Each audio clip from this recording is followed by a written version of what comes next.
Siu kembali berkumandang, tapi bukan di Eropa, kemarin di Jazirah Arab, di mana 2 gol Ronaldo membuatnya menjadi man of the match di laga persahabatan menghadapi PSG. Dan kita lihat kemarin itu cuma laga amal, sekaligus juga pertemuan kembali 2 GOAT, yang bisa dibilang mungkin the last dance terakhir mereka juga ya. Kemarin the last dance, nggak ketemu, akhirnya the last dance-nya mungkin di sini. Tapi juga kelihatan kayaknya Ronaldo sudah berdamai dengan dirinya sendiri, sudah menyapa Messi, menyapa teman-teman yang lain, mantan-mantan pemain, mantan-mantan musuhnya, termasuk ada di sana Sergio Ramos, Kylian Mbappe, siapa lah di sana tuh kan ada Ekitike, itu dari PSG, nggak disapa kalau itu ya, nggak kenal soalnya dia. Tapi yang jelas ini adalah tontonan yang cukup menarik karena Ronaldo yang kita lihat begitu banyak masalah, banyak muramnya, kemarin udah senyum-senyum aja. Kelihatannya kayak dia sudah dikasih fulus cukup banyak, makanya kelihatannya senyum-senyum aja. Dan kita akan bahasnya bersama Firzi, kakaknya, Mas Aryo, dan juga cenayang kita, Rizal Urgency, yang kemarin juga memprediksi MU menghadapi City ya? MU menang. MU City ya? 2-1. MU City 2-1. Arsenal bukan ya? MU City. Iya benar 2-1 ya. Kemarin Argentina juara, prediksi juga Urgency, ternyata benar. Kemarin juga MU benar. MU Arsenal berapa jalan? Nanti ya kita bahas. Langsung aja. Tapi emang ini kayak kelihatannya makin hari Rizal tuh kayak makin mateng ya setelah dididik sama Coach Yasin, Mas Aryo, Firzi, dan juga pandit senior. Kelihatannya mulai makin berani memutarkan argumennya, walaupun kalau debat masih belum berani. Kelihatan kalau kemarin mau ngomongin urgensi Argentina nggak berani dia. Gue udah dari minggu lalu udah nyiapin Jal lawan Jal. Ya Mas, gue akan coba Mas. Pas ketemu dia diem-diem aja. Iya urgensi. Apa urgensi? Tapi kita kemarin sempat ngebahas Serie A di hari Rabu, dan hasilnya kalian buat para fans Serie A ternyata nggak worse. Kita lihat bandingin hari Senin 200.000 penonton viewers, sementara kemarin hari Rabu baru tembus 100.000. Jadi kalian fans Serie A harus sabar kalau nggak dibahas karena kalian nggak ngangkat. Walaupun kita sempat bahas di awal cukup panjang, makanya sekarang kita buka dari Inggris dulu ya, di mana seperti halnya Serie A nggak bisa diharapkan. Ini ada Tottenham Hotspur, tim berlogo ayam yang ternyata juga nggak bisa diharapkan seperti ejakulasi dini ya, karena menang 2 gol lebih dulu, ternyata dibantai. Ini apa yang terjadi sama Tottenham Hotspur menghadapi Manchester City? Kelihatannya dia udah begitu yakin 2-0, di babak kedua semuanya berubah. Apa yang berubah dari Spurs di babak kedua dan dari City yang berubah di babak kedua? Iya, kalau kita lihat Spurs emang kayaknya akun media sosial sendiri juga kaget ya, karena pas halftime juga mereka bilang, loh kok tiba-tiba kita udah unggul 2-0 gitu. Mereka sendiri juga kaget. Pas mau habis lagi. Pas mau habis sih ya, mereka sendiri juga kaget. Itu juga mungkin admin medsosnya lagi siap-siap aja di halftime nyari bahan untuk 0-0. Tapi ya kita lihat kalau City bisa kebobolan 2 gol dalam waktu cepat itu sering terjadi di derby Manchester, kan mereka kebobolan 2 gol dalam 4 menit.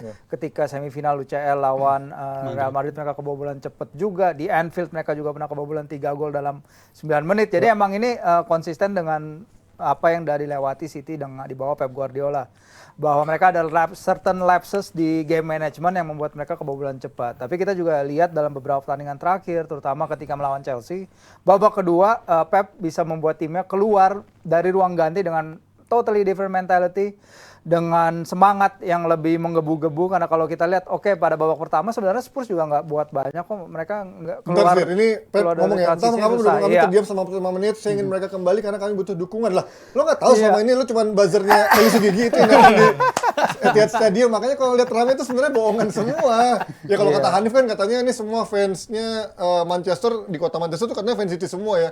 Tapi ternyata nggak ada yang loyal, dan ini sekarang ternyata kemarin ketinggalan kediam. Lanjut, jadi babak pertama fans goib ya, apalagi kayak gitu ya, kasihan. Atau fans kota yang memang cuma nonton buat nonton aja, bukan emang yang die hard fans gitu ya. Tapi kemarin babak pertama Spurs nggak begitu main bagus. Iya, dalam transisi kalau lu lihat pertandingannya mereka sering kehilangan bola, mereka sering bolanya macet di tengah, terutama kan mereka mainnya dalam fast break.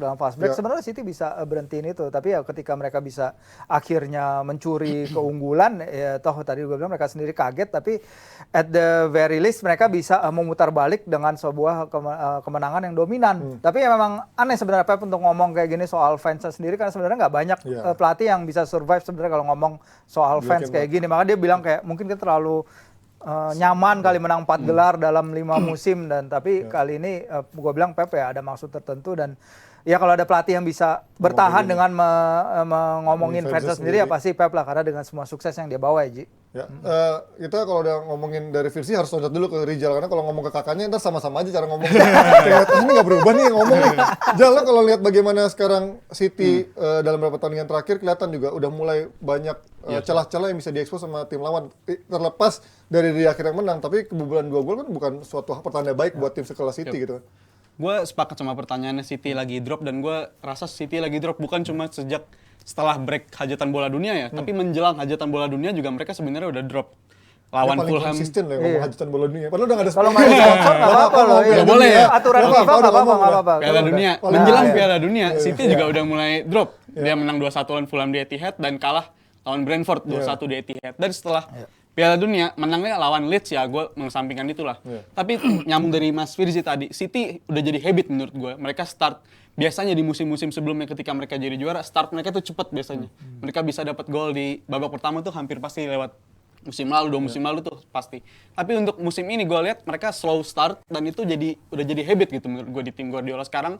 Yang mana kalau tim-tim jeda turun minum bisa menahan City atau bisa unggul City, semua tim tuh ngerasa kayak mereka bisa ngalahin City gitu. Kayak contoh di Brentford dan Spurs hampir, tapi ya mentality Spurs gue nggak ngerti tadi malam kenapa. Tapi gue rasa City ini musim ini tim yang kelihatannya bisa dikalahin, dan gue nggak ngelihat City di babak pertama sebagai title contenders ya. Baru di babak kedua mereka responnya bagus, ya kayak lawan Chelsea di babak pertama mereka Flat. Brian Jelek segala banget. macam, tapi di babak kedua ada Grealish masuk, dan juga lawan United juga babak kedua baru bisa memecah kebuntuan, dan terjadi lagi di pertandingan tadi malam yang untungnya mereka bisa menang gitu, membalikkan keadaan. Bernardo Silva kan Grealish kan udah starter.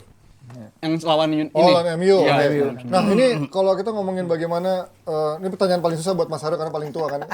Karena udah mulai banyak nih Mas, kayak kemarin Haman ngomong soal bagaimana Haaland, dan juga kita sempat ngebahas juga di DPI dengan adanya Haaland justru shifting gayanya permainan Pep Guardiola jadi terlalu fokus ke dia. Menurut lo ini bener nggak? Dan membuat akhirnya pemain-pemain lain jadi kekurangan kayak terbatas kreativitasnya karena kita udah punya orang yang bisa kita supply terus gitu. Menurut lo ini ngaruh nggak sih dari performa City sekarang? Ada pengaruhnya sih, cuman kalau ngelanjutin tadi yang lo bilang, Pep emang udah ngerasa ini tim terlalu nyaman, tim terlalu, ya lo tadi bicara 4 gelar dalam 5 tahun terakhir, semuanya udah didapetin sama City ya, kecuali Liga Champions ya. Betul. Cuman kalau kita bicara di Liga kan sebetulnya mereka kan totally different machine ya, maksudnya selalu bisa dominate lawan-lawannya. Cuman belakangan, ya itu start mereka lambat, lalu kan gue selalu bicara, sebenarnya City ini punya lubang-lubang nih, dan cukup kelihatan lubang-lubangnya. Cuman kan dalam 3 tahun terakhir nggak ada tim yang bisa manfaatin lubang-lubang itu. Mereka tahu lubangnya ada di sini City, cuman ketika di lapangan mereka nggak bisa melakukan itu. Makin kesini makin kelihatan dan makin bisa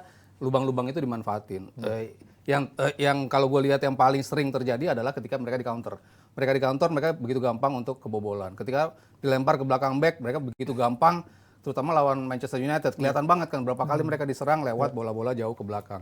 Ditambah lagi defense setup mereka ketika bola-bola mati. Ini juga jadi masalah utama bagi City. Dan gue lihat ini yang menjadi masalah bagi City ketika mereka begitu mudah kebobolan. Cuman ya City, tetap bisa bangkit. Cuman kan effortnya jadi jauh 2 kali lipat kan untuk lo nyamain skor dulu, lalu lo untuk unggul. Dan itu Pep masih punya itu. Dan kalau Pep bilang dia bilang ke fans itu, sebenarnya dia juga nyentil ke pemainnya juga. Kenyamanan itu yang dirasakan oleh fans, dirasakan oleh Pep itu terhadap pemainnya. Mereka terlalu nyaman, mereka terlalu gampang, terlalu percaya sama teman, akan diambil oleh dia. Jadi nggak semuanya work as a unit lagi, yang dulu tuh begitu sulit untuk ditembus ya. Gue lihat ini menjadi masalah utama dari City bahkan bukan di musim ini, di akhir-akhir musim lalu pun udah mulai kelihatan lubang-lubang yang menganga dan bisa dimanfaatin oleh tim-tim yang lain. Padahal dia bikin 5 pergantian loh ya, kayak Kevin De Bruyne yang tahun-tahun lalu kita lihat dia selalu starter, kan sekarang dia juga berani taruh di bench. Terakhir emang juga jelek kan, Iya. si De Bruyne. Dan dia pas lawan si Chelsea juga di bench ya kalau nggak salah. Jadi Terus emang balik ke pertanyaan lo tadi tentang Haaland, iya. Berapa kali mereka seolah-olah nih Haaland jawaban mereka ya. Jawaban mereka terhadap lo punya voucher di depan, lo selalu kasih aja crossing ke situ, pasti ada pemain yang nyamber. Cuman kan semua tim sekarang udah tahu gimana untuk nullify si Haman itu. Gimana untuk jangan sampai si Haaland dapat bola. Ketika dapat bola, 3 orang langsung ngepung dia. Dia nggak punya gerakan, balik badan pun dia nggak bisa. Ketika dia madep belakang terima bola, udah disikat dari belakang, dia udah nggak bisa manfaatin. Jadi salah satu anugerah mereka dapat bomber kenceng gitu, tapi juga menjadi bencana juga ketika mereka nggak bisa punya jawaban lain ketika Haaland betul-betul dipres. Harus kreativitasnya tuh harus betul-betul diperas dari segala macam, baru mereka bisa keluar. soalnya 21 gol dari 17 pertandingan itu sebenarnya itu jumlah gol yang sangat bagus banget. Tapi how they play as a team karena adanya Haaland, structure-nya, sistemnya Pep jadi harus berubah. Kayak misalnya Holland juga harus belajar bahwa dia harus bermain lebih sebagai gelandang, karena itu kita lihat kan dia pas lawan di Derby Manchester dia main sebagai extra midfielder. Itu yang harus dia lakukan juga. Ini kan hal-hal yang Holland juga harus belajar. Dia udah 22 tahun, dia sebagus-bagusnya di depan gawang.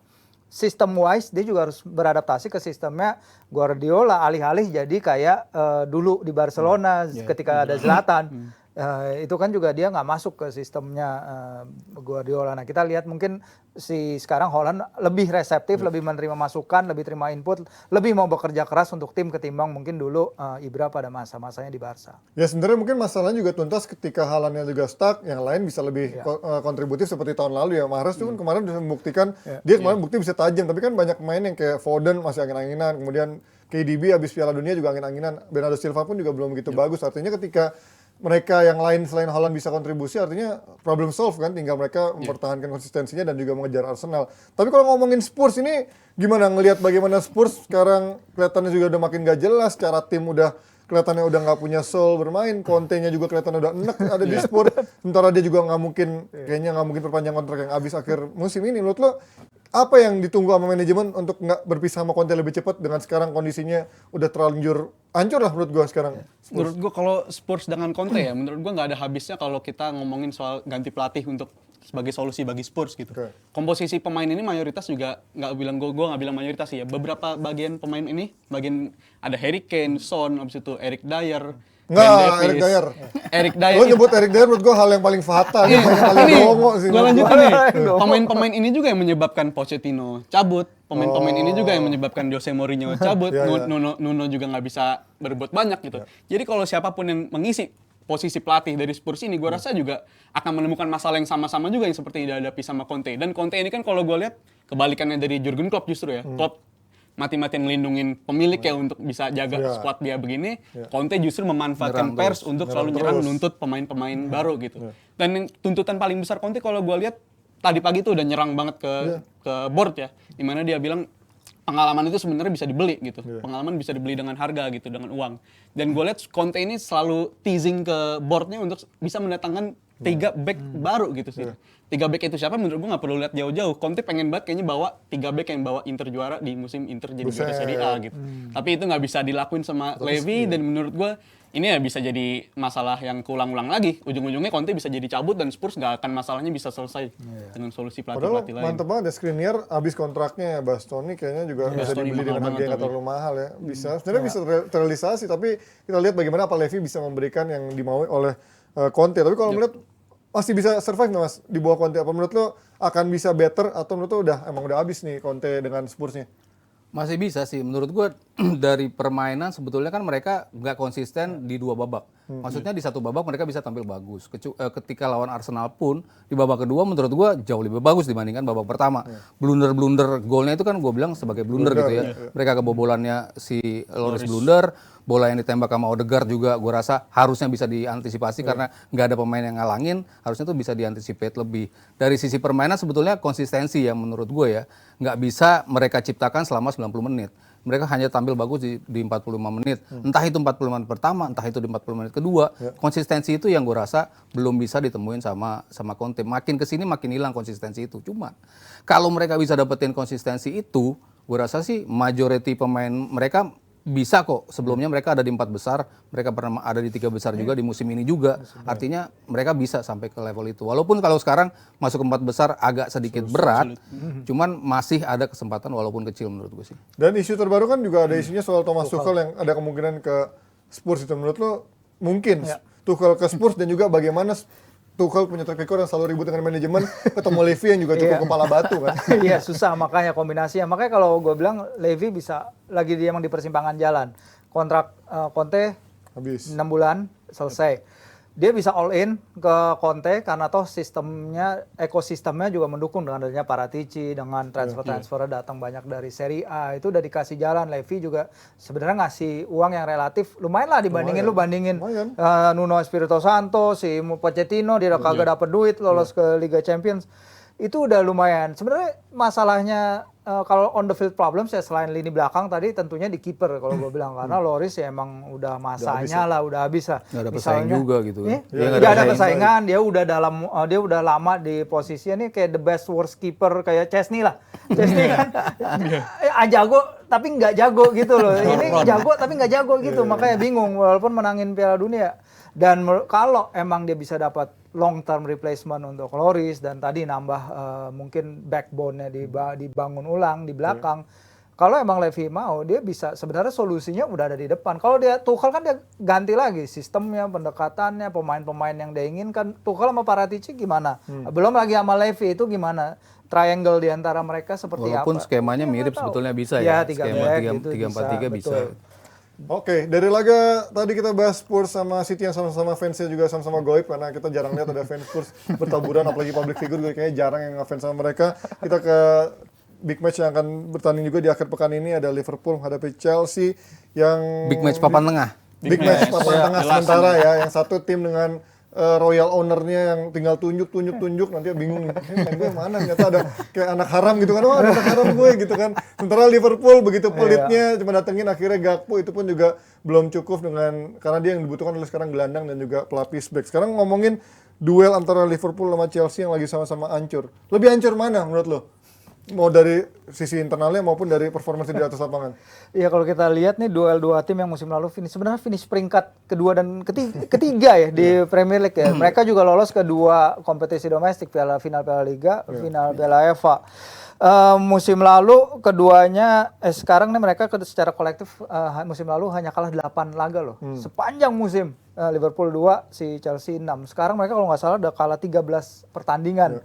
Udah di jumlahnya benar-benar jauh banget, benar-benar hancur banget. Kalau kita bisa berkata yang mungkin Chelsea lagi dalam transisi, mereka ingin melakukan sesuatu yang lebih di masa depan, walaupun ya hancur-hancuran, sehancur-hancurnya lu bikin transisi ya kayak gini. Mau dibilang pemain baru, mau dibilang tetap beli pemain, tapi ya pendekatannya aneh gitu. Tapi at least mereka ngeliat sesuatu di masa depan yang akan dilakukan. Sementara Liverpool lagi mau fase itu karena si Fenway kan juga masih mau jual kan. Mereka juga lagi mencari penjual. Jadi Liverpool akan baru memasuki fase yang lagi dilewatin si Chelsea sekarang. Nah, Mas, lu sebagai fans Liverpool sekarang melihat bagaimana sudah ada Gakpo, sudah ada Darwin Núñez, dan Núñez juga katanya udah kembali berlatih ya, kemungkinan bisa juga turun lawan Chelsea dengan kemarin kemenangan di piala domestik. Lo seberapa optimis dengan sekarang dia dengan udah skuadnya lebih bugar lah dibandingkan Chelsea mungkin ya yang sekarang lagi berantakan, banyak main cedera juga. Bugar tapi mainnya kayak gitu, Ji. Tapi lebih parah mana? Sistemnya kan lebih jelasan Liverpool pada Chelsea sebenarnya sistem permainannya ya. Tapi sebetulnya Chelsea nggak jelek juga ya dari sisi permainan. Maksudnya kita ngelihat kayak Ten Hag di awal, kita ngelihat kayak Arteta di awal. Ini Potter tuh mencoba untuk build something gitu. Dia mencoba untuk memainkan beberapa skema yang gue selalu singgung gitu ya. Segala macam skema udah pernah dia coba. 3 back, 4 back, 3-5-2, 3-4-3, 3-6-1, 4-4-2, segala macam skema coba dia mainin. Cuman nggak selalu works gitu ya. Di awal works, di awal sempat dapetin kemenangan secara beruntun bagus, tapi belakangan adanya cedera juga, akhirnya ya itu beberapa kekalahan beruntun didapat sama Chelsea. Kalau Liverpool timnya kan harusnya lebih matang ya, Ji. Tim ini lebih matang, cuman kok bisa bermain jelek banget. Bisa bermain yang karakternya kita nggak ngeliat karakter Liverpool lagi. Jadi agak ragu juga gue untuk menjagokan Liverpool di laga ini ya. Walaupun mungkin kalau disuruh prediksi ya gue tetap melihat Liverpool punya kans untuk menang lebih besar dibandingkan Chelsea. Walaupun mungkin paling besarnya ya skor imbang lah ya, yang paling layak untuk menjadi skor dari dua laga ini. Cuman ya musim lalu imbang terus kan. Iya, dua sama. 0-0 di final Piala Liga juga. Ya paling banyak imbangnya kan dua tim ini ya dari ini kan pertemuan ke-20. Dari 19 pertemuan itu Liverpool cuma menang 6, Chelsea menang 4, sisanya 9 draw. Artinya ini kan dua tim yang emang paling sering berakhir dengan draw. Jadi kalau laga nanti berujung dengan draw juga ya gue nggak heran juga sih kalau dari sisi permainan ya. Maksud gue tim yang komposisi lo sudah lama bermain, tambal sulamnya kan nggak banyak gitu kan. Pemain yang ditambah ya paling Gakpo yang coba masuk ke situ, di awal waktu itu Luis Diaz, Darwin Nunez, cuman kan how they play-nya kan tetap sama sebetulnya. Skemanya tuh tetap sama, gaya bermainnya sama, intensitasnya harusnya sama. Cuman itu yang gue belum lihat dari Liverpool, intensity untuk menang. Iya, dan lini tengah yang selama belum ada pengganti di lini tengah, gue rasa Liverpool nggak akan kemana-mana. Karena lini tengah itu gampang banget di-bypass sama lawan manapun gitu. Lo mau ngelewatin si Thiago gampang banget. Dia ini kayak gini komposisinya. Tapi gue tadi bahkan baca ada preview kemungkinan di tengah itu akan masih si Bacetic itu. Bacetic atau lawan Wolves karena Fabinho udah berantakan banget ya. Kan dua pemain yang bagus banget lawan Wolves tuh Bacetic sama si Milner ya. Makanya di Liverpool Echo juga si Klopp disinyalir bakal mainin dua pemain ini gitu. Karena dari intensity itu loh yang masih punya di Liverpool ya, gue rasa justru Milner gitu loh dibandingkan Henderson, dibandingkan Fabinho, dibandingkan Thiago. The way they press pemain itu udah nggak sama. The way dia ketika transisi mereka gimana nyerangnya ke depan, gimana mereka ngepress lawannya itu udah nggak sama banget sama Liverpool yang di awal-awal kesuksesannya Klopp. Jadi selama lini tengahnya masih sama, itu gue rasa Liverpool ya nggak akan kemana-mana ketika mereka belum ada tambahan pemain. Aliando, boleh nambahin Aliando. Gue nambahin soal Liverpool. Liverpool ini kan Klopp selalu bilang intensitas adalah identitas kita gitu. Dan itu yang nggak gue lihat. Dan kalau soal lebih buruk mana Liverpool sama Chelsea musim ini, menurut gue sama-sama buruk. Tapi untuk Liverpool gue ingin menyoroti ini sih. Gue mungkin banyak orang menyalahkan lack of investment nih untuk tim ini. Tapi gue nggak melihat alasan itu sebagai tim yang berjuang untuk meraih quadruple musim lalu. Bisa sedrop ini tiba-tiba kita nggak kenal lagi identitas tim ini tuh apa gitu. Dan itu menurut gue masalah yang udah fundamental ya buat Liverpool ya. Yang juga ngaruh ke, nggak cuma masalahnya jelas di lini tengah tapi jadi berpengaruh ke sistem suatu tim gitu. Dan juga berpengaruh ke mungkin backnya udah terlalu gampang terekspos karena lini tengahnya terlalu mudah dieliminasi. Dan juga Salah ini musim ini juga terlalu banyak main terlalu melebar, nggak terlalu dekat dengan penalti lawan lagi gitu. Dan juga mungkin itu juga yang berpengaruh soal intensitas gol dia yang menurun. Jadi menurut gue, kalau untuk besok untuk Bacetic mungkin udah banyak rumor yang mengatakan dia akan main ya. Tapi gue ingin mencoba lagi Fabinho untuk mainin lagi di situ dengan komposisi dua di depannya itu Naby Keita dan Thiago. Karena menurut gue trio itu banyak membantu Liverpool musim lalu. Karena trio NFT, Naby, Fab, dan Thiago ini membawa Liverpool berjuang untuk quadruple musim lalu ya, main menjelang di musim-musim berakhir. Dan 3 trio itu menurut gue yang layak dicoba lagi untuk musim ini. Karena Naby Keita kan baru fit juga nih sekarang ini. Dan gue nggak ada salahnya untuk nyoba Keita. Tapi kalau ngomongin sistem yang sama dengan ada 2 pemain yang berbeda, terutama di lini depan ya. Kan sekarang nggak cuman problemnya adalah bypass dari tengah ke belakangnya langsung kosong kan. Tapi bagaimana mereka juga lebih efektif mencetak gol. Ketika sistemnya sama tapi pemainnya beda kan, seperti Gakpo, seperti Nunez kan nggak sama ketika ada Mane dengan Firmino gitu. Berarti ada yang sistemnya mau nggak mau juga berubah. Dan menurut lo gaya mainnya berubah nggak sih walaupun sistemnya sama, tapi dengan 2 orang yang berbeda berubah nggak sih dari gaya mainnya? Menurut gue niatnya mungkin sama ya, tapi implementasi di lapangan beda. Karena kalau lu punya pemain seperti Firmino dan Mane, nggak cuma aspek nyerangnya doang, aspek defend mereka ini luar biasa banget gitu. Pressingnya paling bagus ya. Bobby Firmino, Sadio Mane, istilahnya defending from the front gitu. Mereka orang pertama yang defend itu justru mereka, dan bukan cerdas back, kan, gitu. Bukan asal-asalan defending ya. Diarahin gitu, back-backnya diarahin, dan banyak Liverpool situasi-situasi golnya justru dari transisi ngerebut dan jadi gol. Dan itu yang hilang dari musim ini. Jadi Mane dan Firmino itu perannya penting banget gitu untuk sebagai defending from the front itu. Dan untuk Gakpo dan Nunez, gue nggak berharap banyak mereka bisa impact, walaupun Nunez udah 6 bulan ya, kita hitung sekitar 6 bulan kurang lebih, tapi gue nggak berharap dia impact untuk musim ini gitu. Jangankan Gakpo sama Nunez, Thiago pun di musim pertama kita kritik juga dong. Thiago nggak kelihatan gitu. Jadi menurut gue butuh waktu untuk Liverpool. Dan juga kalau rumornya benar mereka 2023 ini mau overhaul, mau melakukan investasi besar-besaran di gelandang, ya menurut gue musim ini lepas aja lah. Capek juga Liverpool musim lalu ngejar quadruple, dan menurut gue agak burn out juga pemain-pemainnya. Ya masalahnya Darwin dengan bandrol dia impact-nya tuh harus sekarang gitu, dengan apa yang Liverpool Liverpool keluarkan untuk dapetin dia dengan budget yang terbatas, mayoritas dikeluarkan untuk Darwin. Itu juga dia harus membuktikan diri musim ini. Itu dia susahnya memang. Bagi penyerang baru datang ke Premier League, dia harus langsung golin. Ya nggak semua pemain kan kayak Erling Haaland, dan ditambah dia datang di jendela sama dengan Haaland. Sebenarnya kalau secara going forward nggak masalah Liverpool, kayak 5 pertandingan terakhir mereka punya non penalty expected goals itu hanya kalah dari 2 tim Manchester. Artinya going forward nggak masalah. Memang memanfaatkan big chances itu, big chances yang dia dapat yang nggak bisa diselesaikan. Tapi masalah bertahan itu yang jadi problem. Tadi Mas Aryo sama Rizal juga udah bilang bagaimana mereka sekarang pertahanannya rapuh banget. non penal mereka XG concede mereka, XG kebobolan mereka tuh sekarang setara dengan Fulham sama Leeds. Itu di tiga bawah di Premier League. Itu suatu yang nggak kita lihat Liverpool akhir-akhir ini. Terutama ya ketika ada Van Dijk. Van Dijk pun kalau main dia udah kelihatan kayak pemain yang musim lalu tampil dalam berapa ratusan ribu pertandingan kayak udah capek banget dia. Iya kayak dia aging dengan cepat sekali gitu karena main itu tadi main di 4 kompetisi yang menguras sekali tenaga dan ya pemain kan bukan robot, udah ada mereka menembus 4 final sampai 4 kompetisi sampai akhir. Terus habis itu main juga di Piala Dunia, intensitas itu ya makanya ambruk juga. Dan ini yang lack of investment-nya kelihatan di sini bahwa nggak ada yang bisa menggantikan perannya. Walaupun kalau dia mau nurunin, kayak misalnya nih, Pep dia mulai sekarang dia berani nurunin si Rico Lewis. Menggantikan Joao Cancelo yang pemain yang didaftar FIFA Pro itu dengan pemain dengan menit main terbanyak kedua setelah Virgil van Dijk. Mulai Cancelo perlahan-lahan mulai ditahan. Iya habis, tapi dia berani naikin. Sekarang tinggal Pep seharusnya berani dia juga mainin Bajcetic. Kenapa enggak? Karena dia udah berani mainin Harvey Elliott, dia berani mainin Carvalho. Seharusnya ini juga mulai siklus barunya Klopp dengan Gakpo, dengan Darwin.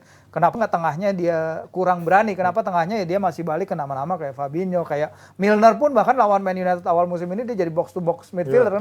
Kasihan gue liatnya juga 36 tahun, hampir seumur gue udah suruh lari ngejar bola ke gawang lawan menit 90 kan kasihan. Jadi itu yang harus sebenarnya dia harus nyuntikin energi baru lagi di lapangan tengah. Gila capek banget Milner ya, nggak ada apa-apanya kerjanya Rio di sini sebenarnya. Apalagi Anggi. Tapi kalau ngomongin bagaimana Chelsea menghadapi Liverpool yang nggak ada Virgil van Dijk kan kita lihat bagaimana kemarin backnya bahkan bisa digocek sama si welcome back itu kan si Welbeck kan. Bisa digocek, gila loh digocek yang simple itu menurut gua udah dipermalukan habis-habisan. Menurut lo dengan nggak ada Van Dijk dan juga lagi segudang permasalahan buat Liverpool, buat Chelsea harusnya lebih unggul nggak sih dari sisi serangannya dan juga ngeliatin bagaimana permasalahan di belakang Liverpool? Chelsea kan juga punya masalah juga di lini depan juga kan, maksudnya. Apalagi Modric bisa main belum?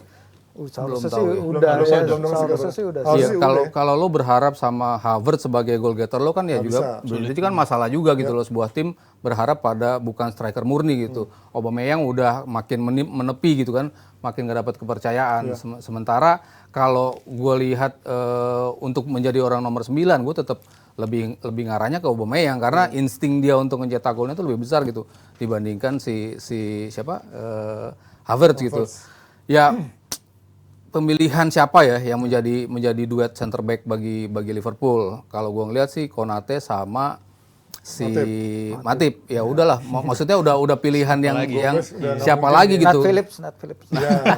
Berat juga. Ya Matip emang kemarin bikin blunder juga. Ya, di babak pertama. Ada di babak pertama bikin blunder juga. Jadi ya dari worst yang ada yang the bestnya ya inilah nggak ada lagi gitu untuk pilihan itu. Cuman selama di lini tengahnya bisa nyaring, itu kan nggak langsung lo dapet one on one lawan penyerang lawan itu loh. Itu yang gua tunggu gimana kemampuan mereka di lini tengah, kemampuan dari Nunes ataupun Gakpo untuk jadi Firmino untuk bisa menahan dulu di depan. Lalu di tengah ketika Arnold maju, Robertson maju, Henderson atau Fabinho tuh bisa balik lagi kayak dulu, nutupin lagi. Itu kan yang hilang, yang kita bicara intensity pemain tengahnya untuk nutupin lubang-lubang yang ditinggal sama wingbacknya yang agresif itu yang gua nggak lihat selama ini. Selama itu bisa balik lagi, ya gua rasa Matip sama Konate will be fine gitu loh, asal mereka bisa dapat cover yang cukup bagus dari lini tengah. Ya, dan tapi ngomongin error ya, tadi Mas Aryo udah nyinggung.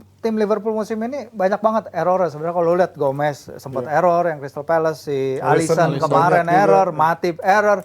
Ini lapangan latihan nih pasti. Ini pasti sesuatu yang terjadi di lapangan latihan antara dia lebih mengurangi waktu latihan yang sederhana untuk lebih masuk ke tactical atau conditioning atau apapun itu. Tapi ini sesuatu yang seharusnya bisa dibenahi di lapangan latihan dan Klopp membiarkan ini terjadi.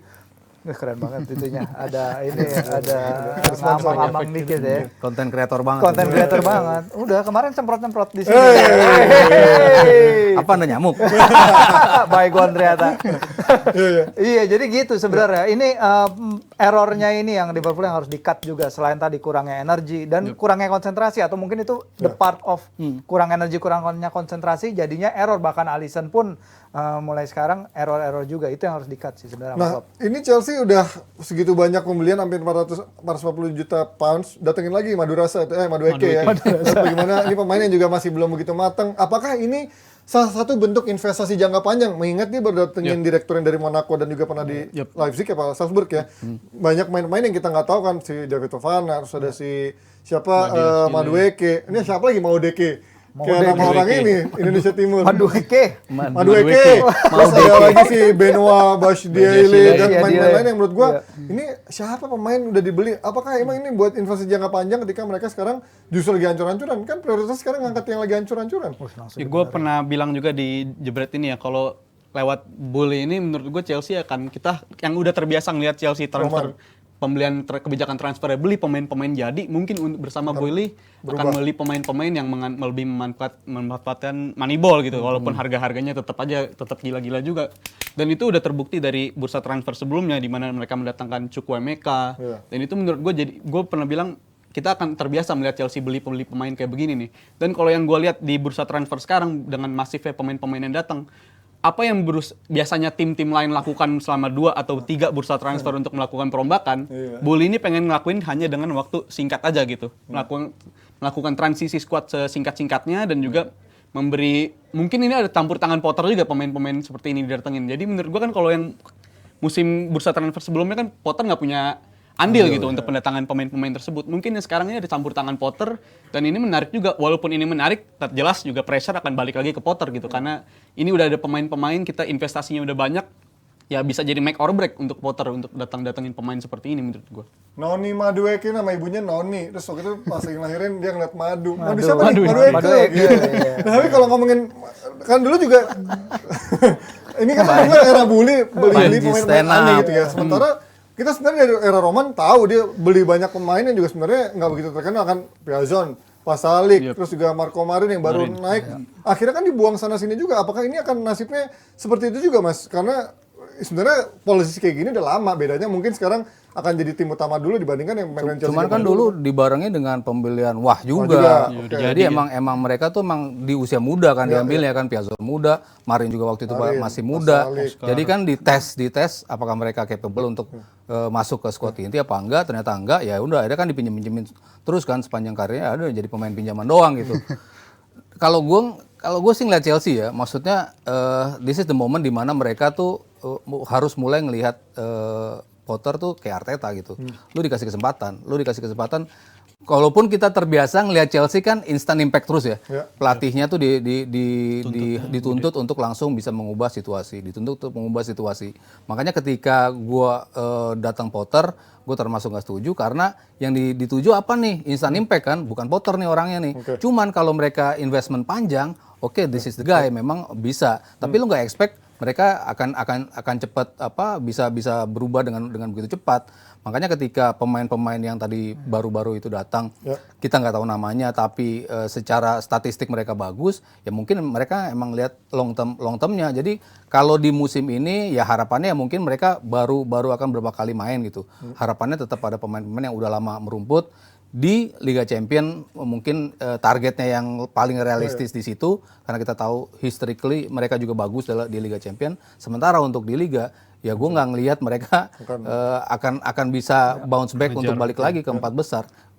Kita akan melihat Chelsea yang sebenarnya justru di musim depan. Masalahnya mereka ini berani invest ke pemain-pemain muda yang belum ketahuan seperti apa mainnya. Mudryk kayak cuma 1,5 tahun kemarin main di Liga Ukraina, Badiashile main di Prancis. Kita nggak tahu adaptasinya seperti apa di London karena nggak mudah. Badiashile di pertandingan pertama bagus. Iya, maksudnya 4 itu kan konsistensi. 4 tackle, 9 clearance, sama 5 intercept. Itu dari rata-rata dia itu udah jauh di atas rata-rata dia. Oke, prediksi deh. Karena kita masih satu review lagi nih. Prediksi kalian Liverpool lawan Chelsea? Siapa gua? Iya, gua dulu. Liverpool kali ya, tipis. Tipis, oke lo. Gue yakin Liverpool 2-0 lah. Waduh, tadi bilang seri-seri aja. Aduh, gue takutnya seri, Ji. Ya nggak apa-apa, Ya, bagus. maunya sih Liverpool menang. Tapi Liverpool, kayaknya maunya seri Liverpool. Tapi kelihatannya aroma-aromanya Kalau abis ini juga preview di TV sana. Gakpo golin lah ini. Imbang sih Imbang kayaknya. ya. Imbang. Oke, kita pindah ke satu big match lagi. Ini baru big match papan atas sekarang.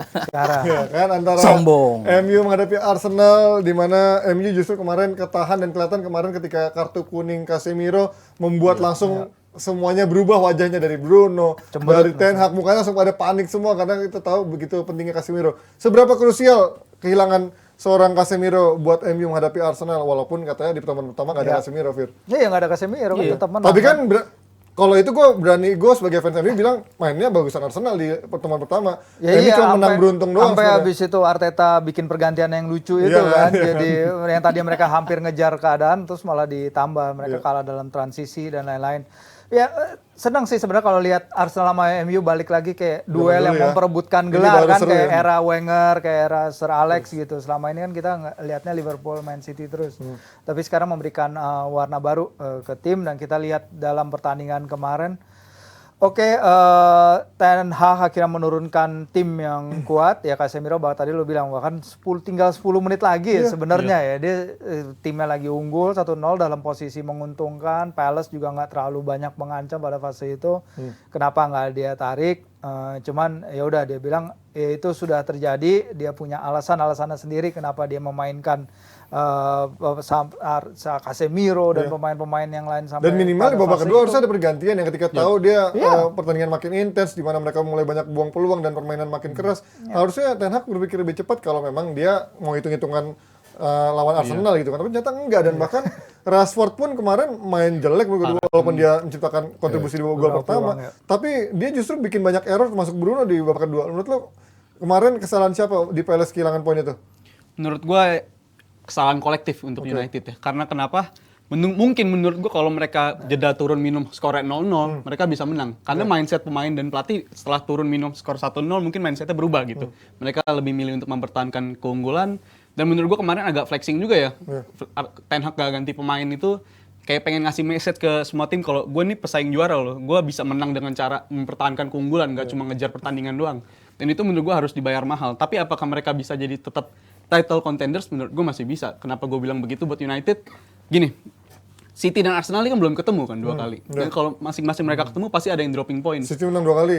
Bisa jadi tuh. Dan United bisa ngikutin performanya konsisten terus. Menurut gue United masih hidup asanya untuk menjadi juara. Walaupun kemarin banyak yang reaksinya kecewa banget ya. Tapi ya mungkin one of those days buat United. Dan di setiap momen-momen kayak gini kan ada aja tim-tim, dan Palace juga punya reputasi kayak gitu sebenarnya buat ngerusak-rusak pesta tim-tim besar ya. Jadi menurut gue City aja kalah kan. iya benar. Jadi menurut gue United ya regroup lagi dan bisa kalau menang dari Arsenal menurut gue bisa jadi statement juga dari defining era lah buat Ten Hag di momen Januari ini. Tapi kalau menurut gue terlepas dari bisa jadi title contender apa enggak, menurut gue yang satu hal positif adalah bagaimana mereka kemarin begitu kecewanya ketahan sama Palace. Ini membuktikan sekarang motivasi pemain MU udah bukannya motivasi kayak main-main MU yang kemarin udah kehilangan motivasi kan. Mereka udah kayak layaknya tim besar yang memang berjuang untuk title juara, walaupun menurut gue musim ini bukanlah target menjadi juara. Menurut lo lawan Arsenal, Mas, dengan Arsenal yang begitu sekarang lagi konsisten dan juga kita lihat tidak mengandalkan satu pemain, semua pemain bisa begitu mencetak gol. Kalau katanya Ferdinand tidak ada Casemiro, Arteta mungkin bisa berdansa di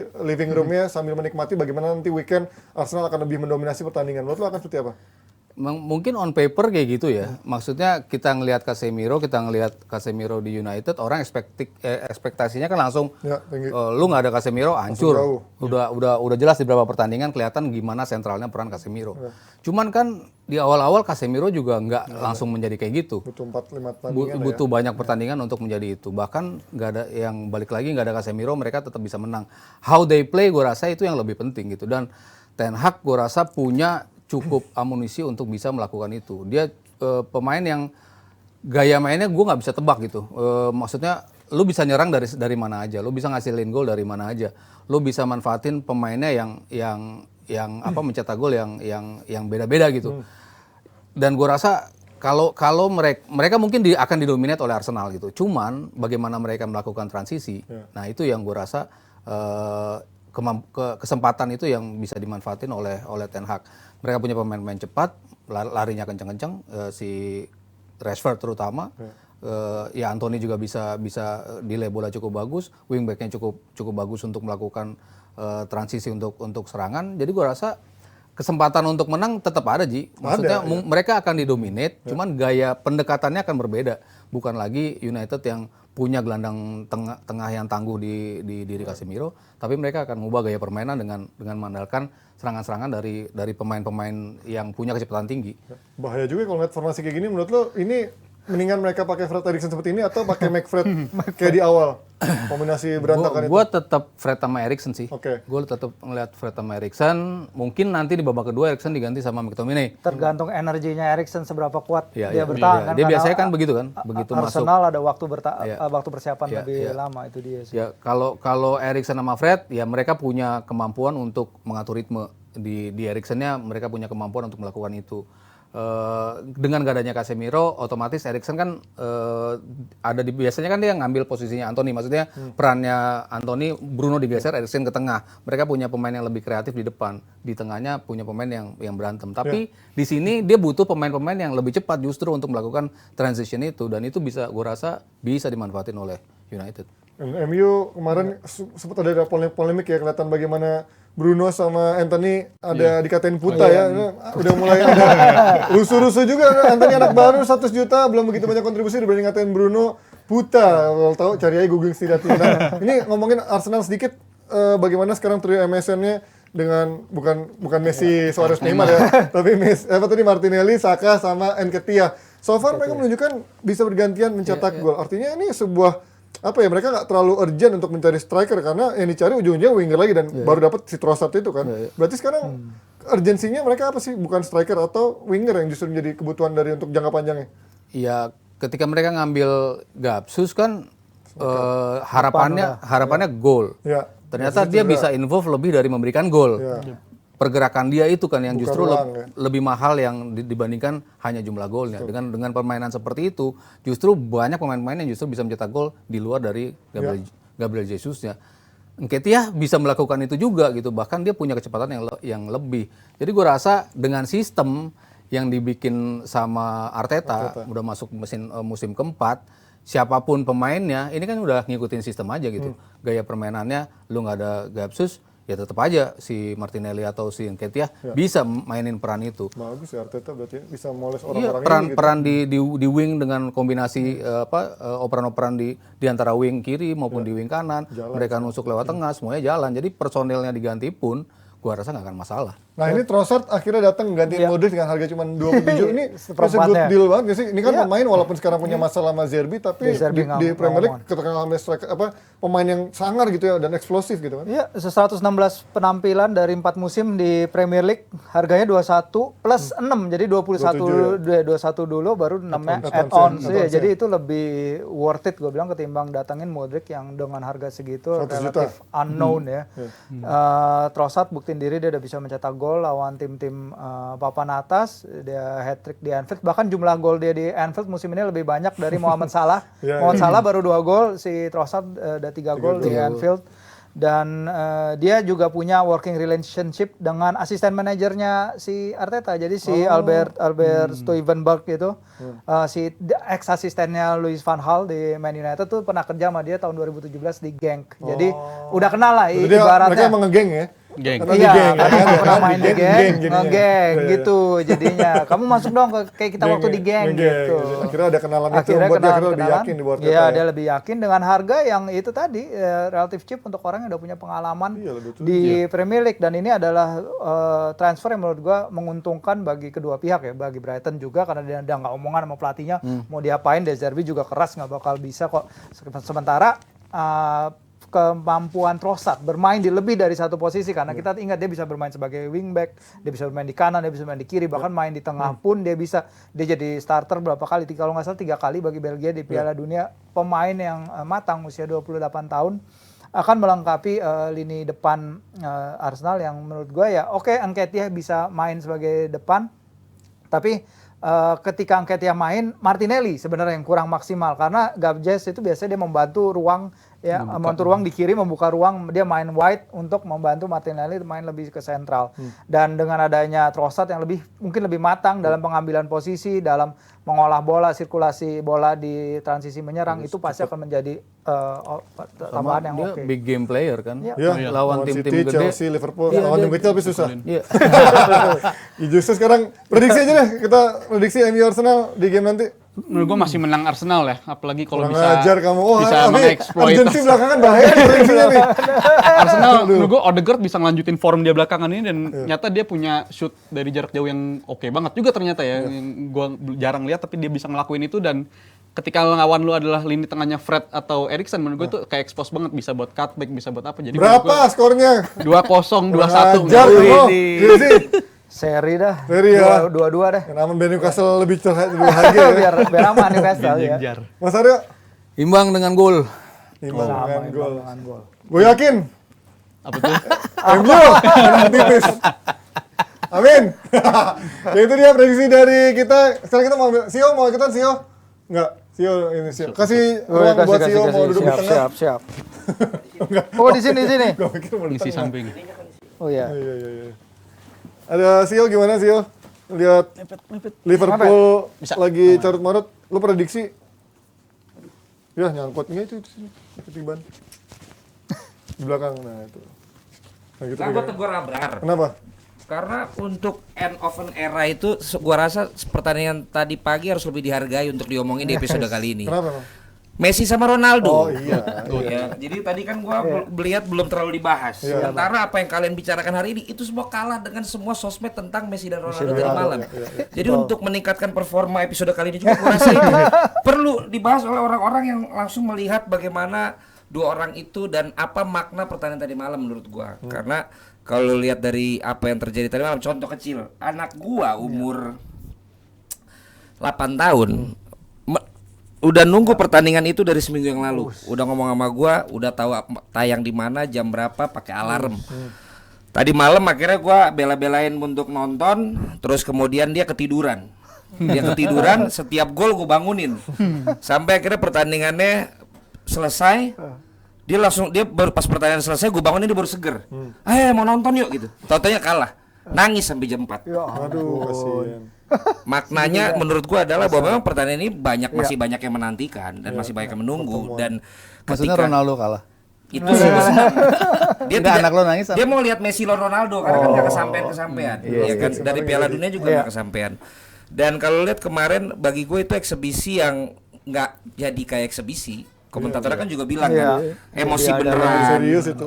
Gimana sih itu kartu merah? Iya, iya. Hakimi juga hajar si pemain. Ini kan banyak pemain yang dari Arab Saudi ya Iya. kemarin ya.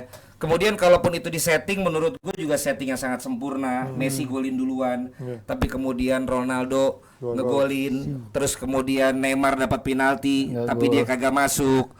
Dibalas lagi sama Ronaldo, tapi pakai clearance Ramos yang sangat aneh banget, sehingga Ronaldo bisa golin lagi, dibalas lagi. Dan lo lihat juga bagaimana setelah pertandingan pesta kembang apinya, itu pasti ada pesan tertentu dari Arab Saudi untuk dunia tentang sepak bola ada di sana. Kemudian juga kenyataan di menit 60 janjian pemain-pemainnya ditarik keluar. Tapi kemudian di YouTube langsung turun 350.000 penonton. Pasti. Ini menunjukkan bahwa dua orang ini memang benar-benar masih menjadi magnet dan ternyata keakraban Mbappe sama Messi secara profesional tetap terjaga. Gestur di mana ternyata kok Ronaldo yang negor duluan sih kepada Ramos, Neymar, Mbappe dan juga Messi. Bagian variabel-variabel dari match yang cuma eksebisi tapi ternyata bisa jadi sebuah pembicaraan yang sangat ramai untuk dibicarakan dan kalau ngelihat Ronaldo kan dia tetap bisa 2 gol pakai mukanya bengep lagi kena tonjok kelor nafas. Maksud gue ini tuh eksebisi yang kalau emang udah ada storyboardnya kok bisa Narasinya bagus dibikin banget sangat perfect gitu menurut Menghibur gue. ya. Lu bilang iyalah golin penalti, tapi Neymar bisa nggak golin tuh penalti. Tapi seorang Ronaldo golinnya bisa tetap dengan asiknya. Giliran dikasih ke Mbappe, dia juga golin dengan ke arah yang sama ke penjaga gawang yang satu lagi gitu. Jadi bagi gua tadi malam kita yang bisa sempet nonton tuh 60 menit sih 60 menit yang mungkin nggak tahu akan ada match, akan ada pertemuan Ronaldo dan Messi lagi apa enggak gitu. Walaupun setelah menit 60 karena gua harus menjaga bangun, akhirnya ternyata babak kedua keluar tuh pasaran. Keluar pasaran tuh lebih dari 6 gol. Eksebisi ada pasaran. Keluar waktu awal nggak keluar. Waktu babak kedua keluar harus lebih dari 6 gol dan dengan 10 pemain tim Messi tuh nggak ada handicap gitu. Tapi itunya 60%. Oke. Wih, jadi tuh dari malam tuh seru banget men kalau menurut gua. Abis itu kan City lawan Spurs. Iya. Betul ya? Betul. Wah, langsung gua pikir kalau ini mah besok-besok masih bisa nonton lagi. Tapi yang tadi Ya, ini last dance mereka ya. nggak bisa menurut gua. Tapi gitu menurut tuh loh. dari postingan mereka berdua yang sama-sama posting, message-nya apa nih Len? Karena kan jarang nih mereka berdua posting even bertemu berkali-kali. Kalau dilihat dari segi bisnis, gua nggak tahu itu udah diminta sama raja-raja Endorsean ya. yang duitnya banyak apa enggak. Tapi kalau dilihat dari Main tapi harus posting ya. Iya.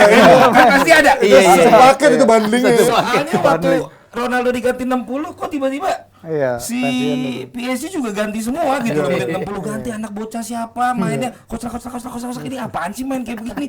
Tapi mungkin ada kewajiban nih. Tapi di luar dari itu ini mau menunjukkan Arab nih satu area baru yang akan megang kekuatan sepak bola secara duit. Iya, Menurut gua. Dan bahasa bahwa semua bisa gue beli kok. Lu mau sejago apapun, selama duit gua ada, lu bisa gue bawa ke sini. Dan kalau emang prestasinya ada di Jepang, ada di Asia Timur, tapi duit ada di sini. Jadi siapapun lu sekarang lu seluruh dunia lu lihat ya. Nih Ronaldo bisa main di sini. Siapapun mau kemari, lu datang aja dah ke sini. Dan kita siap buat jadi investor siap, bikin jadi sponsor stadion di Inggris di mana-mana siap, Piala Dunia siap. Ini ngeri men Arab men. Dan ternyata mungkin mereka nih nggak mau kalahan orangnya ya. Qatar udah gini, sebelum Qatar kan mungkin nama-nama stadion. Qatar sekarang bikin begini. Katanya kan mau bikin Olimpiade Olimpiade Winter. Musim dingin tapi di Arab. Dengan semua salju buatan dan lain ini ngeri bos. Mulai merajalela di Arab. Makanya gue juga melihat 4-3-3 pun udah dibeli sama Arab. Oh, gitu. Karena waktu gue nonton di Qatar, mereka punya studio sendiri. Dan punya eksklusivitas untuk mewawancarai beberapa pemain-pemain di sana. Dan tadi malam 4-3-3 postingannya semua tentang ini. Dan dia boleh ngambil footage-nya. Kontennya eksklusif banget. Iya, dia boleh ngambil footage-nya. Videonya diambil 4-3-3 dari kemarin. Sementara kan kalau yang lain mungkin langsung kena. Eksklusif sama si Arab-Arab ini berarti 4-3 ya. Nah, Jebret Media juga terbuka. Oh iya. Situ. Dari sana juga mau melihat potensi yang ada di Indonesia. Nah ini kita terbuka juga, siapa tahu dari negara-negara Arab mau beri prestasi ke kita sangat terbuka karena bukan cuma 4-3-3. Lu bayangin 4-3-3. Sekarang krunya ada berapa ratus katanya. Sementara dari akun yang biasa kan gua kira meeting waktu itu di sana sama mereka kan. Tapi isinya sebenarnya nggak jauh beda sama kita. Postingan, terus kadang ngambil video orang, tapi fotonya kameramennya udah boleh resmi ada di pinggir lapangan. Dan akhirnya sekarang punya apps ya. Jadi apps 4-3-3 kan. Lo sempat ngobrol sama mereka, ada kemungkinan menjajaki pasar Indonesia nggak? Kan lo tahu. Jadi kalau gini, apapun yang gue sampaikan sekarang, gue akhirnya harus gini. Tadi kan gue orangnya terbuka. Cuman karena apapun ditiru. Jangan. Sekarang gue kalau belum pasti, gue nggak mau buka dulu. Bahkan cara gue untuk ke stadion bawa brand tuh ada yang biru tuh. Gue pikir dia tuh punya siapa? Hanif. Oh ya. Pikir dia tuh punya kekhususan untuk bisa masuk ke area mix zone dengan pengalaman dia ya. Ya ternyata kalau cuma bawa Rexona terus apa namanya cuma foto gini itu mah gaya gue. Tiket dimasukin, cara masuk ke stadion itu mah gaya gue. Maksud gue untuk orang yang udah secerdas itu ya, mungkin bisa bikin sesuatu yang berbeda lah gitu sehingga gue juga terinspirasi gitu. Kalau gini kan akhirnya sama kayak gue jadi komentator. Nggak ada inspirasi gue untuk kayak apa gue pensiun juga di Jebret Media gitu loh. Oh iya makanya timnya juga. Apa? Timnya kenapa? Sama juga. Manchester City. Oh ya bukan. Oke kita ngomongin lanjut. Tapi kalau ngomongin lu mancing gua kan? Enggak usah. Kalau tapi itu kesadaran gua. Oh iya. Karena kan di control roomnya bekas karyawan itu. Ya soalnya pas gua liat foto lu semua rame-rame kemarin, ini kayak gua apa loh? Ada yang bekas net, ada yang bekas copet, ada yang bikinin studionya sama mama sini, dalamnya sama. Lo ini apa? Lucu sekali saya. Lucu sekali. Lu kan tinggal ngomong baik-baik aja sama gua. Ngobrol di kopi gitu kan, gue mau bikin yang sama malu gitu. Ya udah gitu. Kita gedein bareng-bareng. Kalau kayak gini kan jadi kayaknya kurang oke gitu. Persaingan GOAT ya. Nah, sorry ya beda ya. Jangan lu samain persaingan GOAT. Inilah karena dia udah dibayar di sana. Bukan. Maksudnya mau bridging ke GOAT ini persaingan GOAT di Timur Tengah. Tapi Oh, bukan ini, GOAT di ini. sini. Bukan. Karena kan lebih bagus dia, karena kan bayaran lu lebih tinggi di Iya. sana. Ya, hati-hati juga Dan dia. bos Jadi lah kan, gitu. Tapi kalau kemarin ngomongin soal postingan Ronaldo yang termasuk dia bagaimana menyapa Messi, menurut lo ini menjadi tanda-tanda Ronaldo sudah mengakui bahwa dia kalah sama Messi nggak, Len, menurut lo? Ini dulu lah. Atau menurut kalian? Kayaknya gue doang yang semangat, siapa tahu yang lain semangat Karena juga. kemarin Messi sama Ronaldo. fansnya sudah pada bilang, loh iya dia udah kalah sama Messi, udah nggak bisa lihat Piala Dunia. Akhirnya mau nggak mau dia harus mengakui kalau dia udah kalah sama Messi, menurut lo? Iya, kan Ada nggak kan pengakuan seperti waktu itu gue sempat bilang juga ya, maksudnya ketika dia memang sudah decline dari Madrid itu udah mulai decline-nya udah kelihatan kan Ya. di Juve dia walaupun mencetak gol tapi jauh Ya. rasio golnya ke United turun lagi makin turun di Piala Dunia gue bilang ini kayaknya pemain udah nggak dikasih kesempatan Percayaan udah nggak didukung seperti bagaimana Messi didukung gue nggak mungkin kayaknya dapetin something yang big lagi Piala Dunia udah pasti gue nggak mungkin 4 tahun lagi berapa umur gue gitu gue ke tim lain sementara gue mau main tiap pertandingan di tim lain kan lu nggak mungkin dapet itu lagi gitu kan di Eropa yang klubnya gede-gede nggak mungkin dia dapet jadi memang kayaknya dia udah berdamai dengan dia udah nggak perlu pembuktian kok dia udah ngebuktiin semuanya yang bisa ditawarkan bisa dia rebut kecuali Piala Dunia ya bersama Portugal cuman semuanya yang ada sama Messi ya Messi dia juga udah punya semua Bahkan Messi lebih banyak dikit bahkan di semua liga dia udah ngebuktiin itu jadi udah nggak ada pembuktian lagi buat dia ya sekarang ya tinggal nyari duit dia tinggal main sepak bola dengan kualitas masih bisa kayak kemarin gue lihat eksebisi yang penuh kualitas itu pertandingan gila intensitasnya tinggi tackle-nya kenceng tapi bersih ya professional foul juga ya harus dilakuin oleh Bernat untuk berhentiin pemain jadi quality wise walaupun lo main di Arab lo masih bisa memunculkan itu lo masih bisa dapet itu Tapi menurut gue itu akan menjadi penampilan terbaik Ronaldo terakhir loh. Karena abis itu kan dia akan bertemu dengan liga-liga Arab yang menurut gue dia nggak akan semotivasi ketika bermain sama Ada orang-orang yang yang bilang ada kan, Messi dan ada yang bilang kawan-kawan. kan dia main sama tim Arab aja bisa cetak 2 gol. Apalagi kalau dia main sama tim PSG. Menurut gua salah. Karena dia bisa 2 gol karena emang dia ada di tim yang semua bola harus ke dia. Iya. Ketika dia di tim yang memang seimbang semua tanpa perlu ketergantungan sama dia. Kayak Portugal yang akhir-akhir kemarin, ya jeblok juga gitu. Jadi menurut gua dia bisa cetak 2 gol karena ya main di Riyadh. Ya kemarin Riyadh. Al Nassr ya. Dan Riyadh juga ini bersama ini ya laga eksibisi kali ya. Kalau bukan laga eksibisi mungkin gua nggak yakin akan sebanyak ini golnya. Oh iya. Kebobolannya ya kan. Ya kalau itu pembelajaran buat Indonesia lah. Nah, namanya eksebisi itu gimana pun caranya harus banyak gol gol tuh banyak gitu loh. Menghibur gitu ya. dua partai 0-0 bukan eksebisi ya Dan kita tetap terhibur dengan kayak emang ini disetting enggak juga orang emosi beneran ada kartu merah. iya Neymar aja kesenek Ya banget walaupun gitu. setting jelas yang nyeting jauh lebih jago, lebih pengalaman dibandingkan yang ada di sini gitu. Tapi yang kelihatan banget sih Ramos sih. Itu apa tuh buang bola? Lu nonton enggak? iya gol keduanya Oh, ya tapi lihat kan yang dia nendang gitu. Iya. Ini apa sih Ramos nih? nggak terlalu serius juga. udah nggak pernah clearance pakai kaki kiri kemarin clearance pakai kiri Bercanda tumben itu kan mainnya. nggak kena itu bukan Ramos banget sih Nggak, tapi dia sempet kesel sekali yang slidingnya ala dia ada juga tuh kemarin. Lu nggak nonton kan? Cuman highlights doang gua Iya nonton. makanya pada nonton highlight sih. Iya. Oke lah. Pantesan. Ini masih Pantesan. mau bahas Osimhen atau udah? Mau main bola kan? Osimhen ya? Oh iya main bola. Nggak usah lah, Osimhen disimpan aja buat besok-besok. Apa sih Katanya mau main bola. katanya. Oke, itu dia kita Lah tutup. itu kata Osimhen. Osimhen Osimhen ini Vietnam. Osimhen. Kemarin ada pemain Korea tuh siapa sih? Yang main di Riyadh itu. Oh si. Iya gue juga nggak ngerti mainnya. oh backnya Iya tuh. Bagus juga tuh. iya main bagus Gue curiga malah akhirnya ntar dari Arab banyak dilirik juga pemain luar negeri dibawa balik ke sini. Kesini. Yang golin Gabriel Budi. Oh enggak ke Indonesia. Oh iya Gabriel Budi kan. Yang Oh. golin terakhir kan juga jago tuh. Yang rambutnya putih. Pemain yang terakhir cetak gol menit 90. Talisca siapa? Nah, iya. Talisca. Oh, Talisca. Brazil. Udah Dari lama. Masih Dia. bagus Iya, maksudnya. iya. itu pemain Brazil. bintangnya dia Iya, pemain- sana. salah satu Shakhtar ya dulu ya? Mana sih? Galatasaray. salah satu pemain bintangnya dia Talisca Talisca. Top scorer Liga Arab. Oke lo prediksi Liverpool lawan Chelsea? Oh, kita mau bicara Liverpool. Nggak usah, prediksi aja. Gini, kalau gua tadi nggak setuju sama Virgi. Kenapa? Apa tuh? Nggak, apa urusannya dia bisa dia bilang bahwa Alisson mungkin melupakan detail latihan dia. Ini siapa gitu loh. Itu dia justru. Ini orang wartawan, dia bisa untuk mengatakan tim pelatih dari Liverpool lupa detail latihan. Come on lah. Mungkin aja. Lebih Lihat. mungkin tuh dia punya masalah kayak Iya. anak gua lagi ngambek sama Ah, gue. iya. Lebih mungkin itu. Nggak boleh make up. Harus Kalau- diberesin itu. Kalau dia. detail Harus latihan menurut gua tuh nggak diberesin. mungkin, Ji. yang namanya checklist latihan di Nah. tim Premier League Iya. itu nggak mungkin lah kayak checklist gue di sini yang dadakan terus. Lu bentar lagi sama Jasin diserang sama wartawan gitu.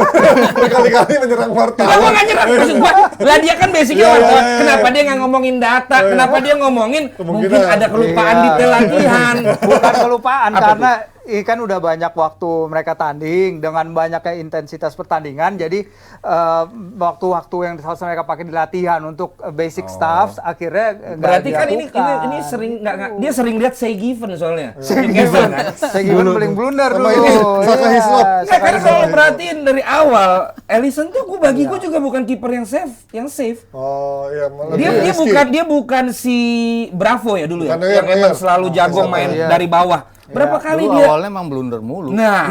Begitu datang emang blunder. Jadi ini kayak emang ya dia balik lagi, cuman dia selalu ketolong. Settingan awal. Habis itu dia save-nya ajaib-ajaib. Pernah golin menit terakhir. Kalau mau dari awal mah sering bikin deg-degan juga. Iya, iya. Umpannya tuh nggak urgency banget. Urgensi lagi. Prediksi. Liverpool Chelsea. Ya kan gue sebelum prediksi kan gue Oh, iya. boleh Iya, dong gue iya, kasih iya. pendapat. Boleh, iya, Gitu. iya, Di boleh. latihan itu pasti selalu ada detailnya. Tapi mungkin- Prediksi gue susah menang. Itu memang mau diapa-apa. Nah, kita nonton di puncak kemarin. Aduh. Iya. Coba. Sampai Pak Wandi pulang ya, bete. Pulang enggak, Oh, enggak, iya. cuman enggak ada yang berani negor kita Iya, bertiga. iya. Yang lainnya Apalagi abis itu MU menang ya. sebelumnya dong. Oh iya, sorry sebelumnya menang. Ini gimana? Lupa sebelumnya. Lu udah pulang ya? Hah? Apa lu lagi kerja di Kan sebelah? dia live. Oh iya live. Kita live nggak mas? Live dong. Yang sambil tidur-tiduran gitu. Iya. Soalnya kan nggak ini beda bayarannya. Iya. Sorry. Aja kenal lagi kenal. Bang. Udah berarti kalah. Bisa menang. Happy banget kayaknya. Gak apa-apa. Yang penting lu jangan lupa ya kesini Iya, ya. tolong ya. Gak apa-apa lu di sana. Dan jangan kemakan omongan-omongan. Ya, yang jelek-jelekin gue atau Enggak. apa. Jangan kemakan. Ya. Orangnya mana netral sama cari duit di sana. Oke. Iya. Berarti Jangan kemakan omongan Enggak, orang. Lu tuh enggak. kadang-kadang suka makan omongan orang. berapa? Apaan? Prediksi? Lu berani sama gue sejuta-juta? Nggak ampun. Maksudnya berapa prediksi? Skornya. Mainnya di mana, Mas? Anfield. Anfield. Oh, Anfield. Ya menang. Oh, menang tapi Kalau dia susah. menang. Menang lebih susah. Gakpo golin besok Gakpo. Gakpo. Bisa main nggak Gakpo besok? Bisa. Ya, 2-1. Anfield 38 kali main, sekali kalah doang. Iya. Besok ke kedua. MU Arsenal? Duh, dengan berat hati nih. Arsenal. Nggak ada yang menang itu. Seri ya. Main di mana? Di Emirates. Oh, di Emirates. Arsenal. Nih tanpa effort kadang bisa menang. Lawan Spurs aja nggak jelas begitu Iya, menang. iya, menang. Berarti Arsenal ya. Nggak, seri lah. Tapi lihat dulu lah besok keluarnya gimana ya. Apanya? Itunya. Enggak, gua selain hajatan itu gua enggak. Oh enggak. Enggak, sama sekali bersih. Oh iya. Bersih gua. Bersih. Karena udah habis Kalau diajakan. PSSI 1 siapa? Menangnya Arsenal. Enggak, kalau PSSI 1 siapa? Nah, PSSI 1 begini. Kan teman-teman kita udah banyak ya. Udah banyak aksi Udah banyak bersih. kayak politik ya, kayak politik. Masuk dulu ya. Enggak. Kita blocking satu episode tuh. Kagak. Ada blocking. Blocking mana? Dibayar satu episode. Oh, gitu ya. Bukan. Gua denger. Yang lu ngomongin itu, Enggak. blocking emang kenapa? Emang wajar di sebuah program Enggak orang ada. blocking lu mah. Enggak ada. Blocking satu episode di mana Ngadi? Yang di offset 2. Kagak ada. Kan lu langsung mengarah ke siapa? Enggak. Oh enggak. Oh yang satunya lagi. Iya. Oh, Itu beda. Oh, beda, iya. Itu beda. Jadi kalau saya gini, Nyimak nih, nyimak. nyimak ya kalau yang bahasa. Nyimak. Ini ditunggu-tunggu Ini nih. bakal jadi viral. Ya, ini lebih penting dari sekedar omongan gue ke Hanif nih. Iya, Ya. iya. Jadi Hanif Arjuni maksudnya. ya Hanif Arjuni lah. Iya. Emang dari tadi siapa? Emang ngomongin apa? Arjuni. Dari tadi kita ngomongin Hanif Arjuni. Jangan salah pikir lu. Iya, yang ke stadion-stadion kan aneh. Hanif Arjuni. Kan dia itu orang di balik Iya. orang di balik pertandingan. Hanif Arjuni. Iya. Jadi kan ada dua kandidat besar. Iya. Iya kan? Iya. Nah, dua kandidat besar ini gue punya yang satu terutama gue punya pengalaman waktu gue di APPI. Yang satu nih gue lihat memang sangat bersinar nih. Iya, lagi bersinar. Tapi ada tapinya. Apa itu? Gitu loh. Yang masih membuat gue juga mau ini dulu lah. Mau melihat dulu. Scrutinizing. Oh, iya, gitu, iya, loh. iya. Gitu loh. Jadi apakah yang gue harapkan itu beneran bisa dan yang gue takutkan itu Apakah tidak murni? terjadi. Ya. Gitu Apakah loh. murni? Ya, apakah yang gue harapkan itu beneran, yang gue takutkan itu tidak terjadi. Dan jujur gue sudah ada yang juga Minta untuk dukungan. untuk Kan ada yang presenter juga udah kasih dukungan tuh. terus dibully kan di Twitter. Ya, tapi setidaknya dia bikin program nggak pernah niru gua. Gua respect. Jadi gua respect. Gua malah respect Oh, tuh. tapi bukannya mirip-mirip juga. Beda. Oh, beda. Base-nya beda gitu Oh, loh. iya, Orang benar. tuh tahu bahwa kalaupun intinya sama tapi per itemnya tuh Ah, beda iya, gitu iya, loh. iya, Tapi iya, kalau iya. sampai per itemnya sama kan bro. Segrafisnya sama. Iya makanya kan ya itu kan.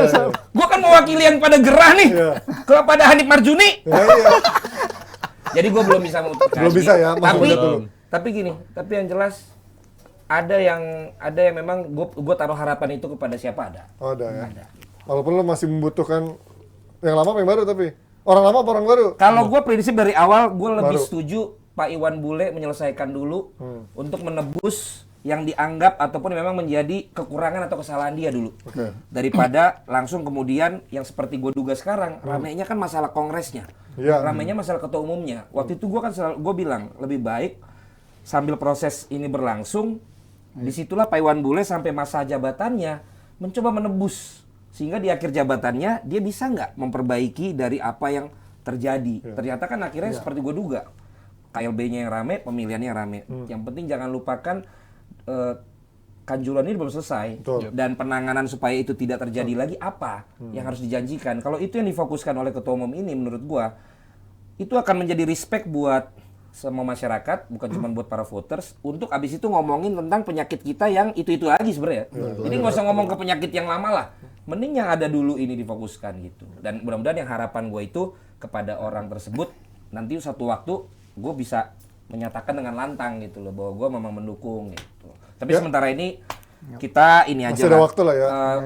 Lagi bukan voter juga kita. Iya, Apa makanya gunanya juga. sebenarnya dukungan kita? Iya, iya, iya. Pada akhirnya kan yang menentukan tadi voternya kan. Selama ini voter yang susah digeser justru kan. Ya. Orang-orangnya itu aja. Ya tapi memang gue pengennya yang gairah baru lah. Baru kan. Arif Wicaksono kan? Oh, bukan. Arif Wicaksono jadi pemret.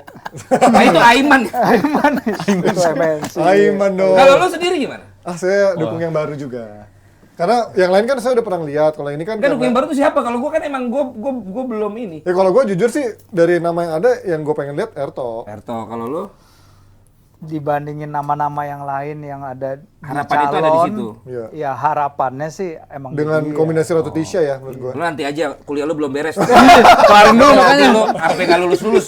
Ini tuh PSSI tuh ini setiap beda, buat beda. jawaban tuh lu harus pikirkan baik-baik. Mas?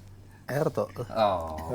Kira-kira begitu ya. Oke lah kalau gitu tadi kalian bisa potong ya berapa menit Valen ngomong bisa langsung diposting di yang kalian mau di media-media online. Yang mana? Ya, tadi selama lo ngomong itu kan pasti Yang tentang yang mana nih? Ada beberapa framing lu bikin. tentang itu Ada tentang Messi Ronaldo, ada tentang Hanif Marjuni, sama ada tentang ketua PSSI nih. Hanif Marjuni berarti.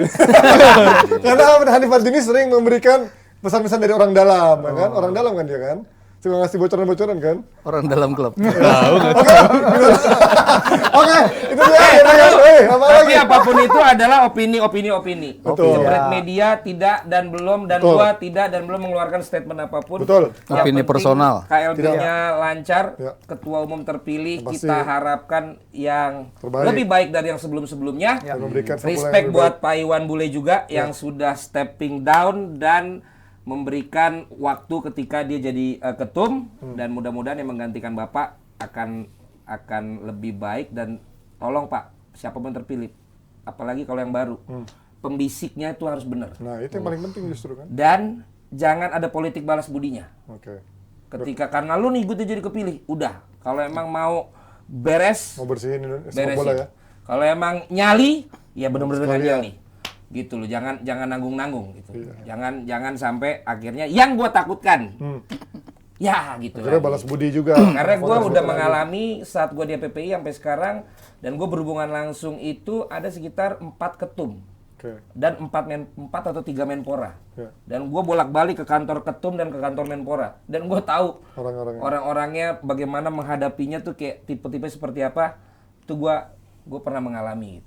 Dan terima kasih untuk Pak Iwan Bule yang akhirnya mau kesini juga waktu itu datang kesini ya. Nah. Jebret Talks ya. Apapun itu salah satu yang menurut gue juga terbuka ya beliau itu. Iya, Mau berani dia ya, nyali datang gitu ya, datengin. untuk ngomong. Iya, gitu. berani di media. Apa maksudnya?